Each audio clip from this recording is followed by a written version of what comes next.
Didn't expect us.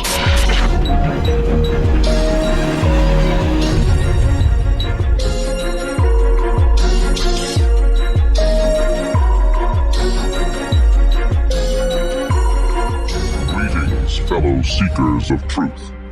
And today we bring to light the most closely guarded secrets of our past. Hidden in the depths of history lies a narrative that challenges everything you have been led to believe. For centuries, powerful forces have conspired to suppress the truth, locking away the knowledge that would awaken humanity's true potential. In a pamphlet called Common Sense, published in the lead-up to the American Revolution, Thomas Paine wrote, "Men who look upon themselves born to reign and others to obey soon grow insolent. Selected from the rest of mankind, their minds are early poisoned by importance. And the world they act in differs so materially from the world at large that they have but little opportunity of knowing its true interests. And when they succeed in the government, they are frequently the most ignorant and unfit of any throughout the dominions." Isn't it funny how history seems to repeat itself over and over and over? We're constantly being told we're progressing as a people, and yet we keep finding ourselves locked in the repetition of certain cycles, as if we are doomed to repeat moments in time where imbalances were not properly worked out. Anyone who has studied history in depth knows all too well that it is a long and painful process. The British monarchy and its coronation rituals have an interesting history. Rituals which have been recently described as the last religious monarchical coronation rites in the West.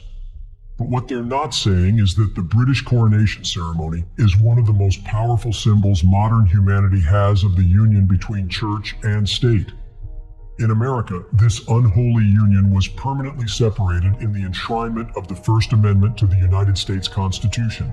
Our Bill of Rights effectively built a wall between church and state in the very first of the amendments, which is first for a reason. As one of its co-authors, Thomas Jefferson, explained, that reason has to do with the reality that spirituality is a matter that should lay directly and solely between a person and God, as is every person's inherent natural rights, with no middlemen, and especially no government of middlemen. We were talking about a time where, in the not-too-distant past, ecclesiastical judges were determining what heresy is and then burning people at the stake for it. And today, if we had no First Amendment, I'm sure most of you can only imagine what beliefs would be required in order to not be burned at the stake. Everything in this place we all share seeks equilibrium. This pull to balance energetic imbalances is inherent to the reality within which we exist and can be seen as a repeating pattern everywhere. As inequality grows all around the world by the day, by the very second, deep contemplation of those ancient rites and symbols which seek to legitimize and formally enshrine inequality becomes crucial, perhaps now more than ever in modern human history. The coronation is taken extremely seriously and has quantum layers of symbolic meaning built throughout the entire set of rituals. In other words, this is not anything even remotely close to your average St. Patrick's Day parade with the floats down Main Street, where they throw a few pieces of candy to the kids on a Saturday morning. What this ceremony means, especially at this point in time in the space we as human beings all share, absolutely matters to the future of humanity as a whole. Regardless of whether or not you consider yourself a loyal and obedient subject of a royal crown placed on the heads of a single family automatically due to birthright. A crown upheld on a pillar, as precarious in the 21st century as the hereditary principle of what is claimed to be, quote, royal blood. The circulation of social energy is the true function of government, one that has been abused time and again for the whole of its history. In the post-coronavirus reality we all share, many of us all around the world have become all too painfully aware of what it feels like to be subjected to an egregious imbalance in this social contract. The energy bestowed upon and invested in the king and the church/government he becomes the head of is supposed to be concentrated and returned back to the people in equal measure. I don't know if you guys know that just over 100 years ago, King George V, for example, would attend agricultural shows to give his blessing. The king would physically go, bless the people, bless their crops, bless their livestock. When Charles goes to an agricultural show, like he did earlier this summer, just by the way, he asks the farmers what they're doing to achieve net zero.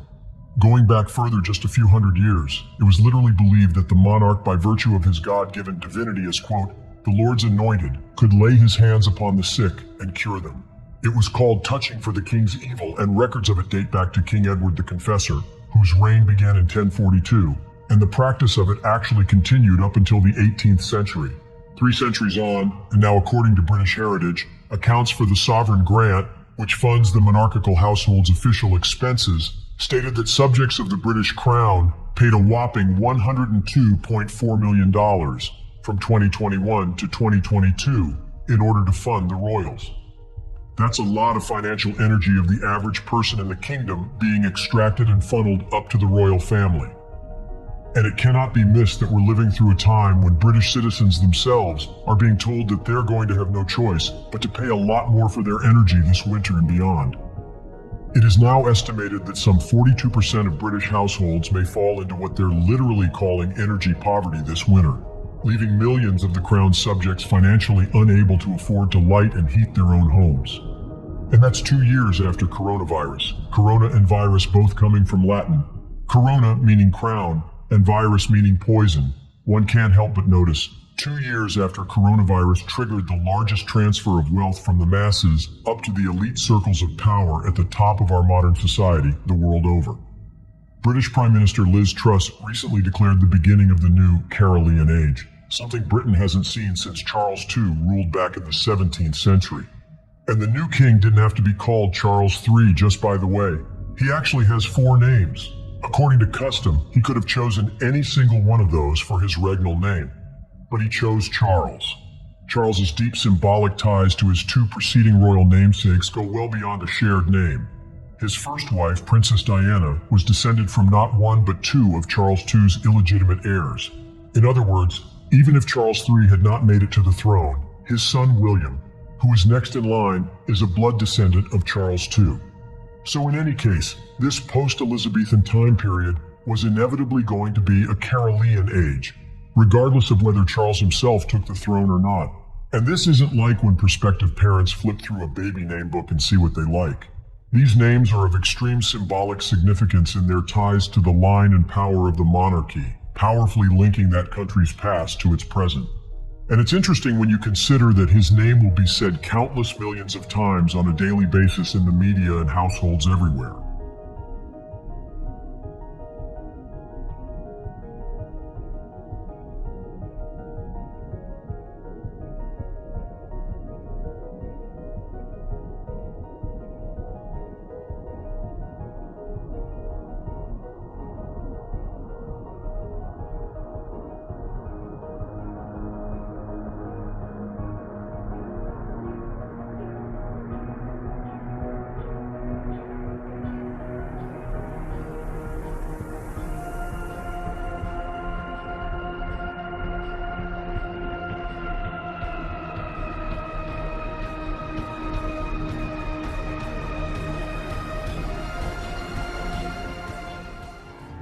Click follow and stay in touch. May life bless you.